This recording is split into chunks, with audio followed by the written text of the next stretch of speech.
Keris Pandawa merupakan keris luk 5 yang sangat masyhur.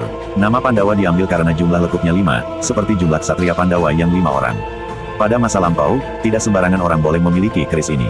Sebab, keris luk 5 identik sebagai simbol kenimratan. Karena pada zaman dahulu hanya para raja, keluarga raja, pangeran, bangsawan, punggawa istana, dan kaum ningrat yang boleh memiliki keris-keris berkeluk 5. Keris luk 5, secara spiritual melambangkan 5 panca indera manusia yang kesemuanya harus sebisa mungkin untuk digunakan dengan sebaik-baiknya. Tanggap Ing Sasmita, agar tercipta hidup yang penuh harmoni. Salah satu keris luk 5 yang populer adalah Pandawa Cinarita, keris yang banyak dimiliki sekaligus sebagai pusaka piandelnya para dalang. Tentu dalang-dalang yang masih memilih terah bangsawan.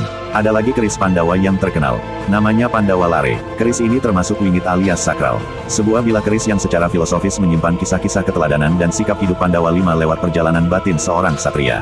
Selain itu ada keris Pandawa berdapur pulang geni serta keris Pandawa Kalanada dan lain sebagainya.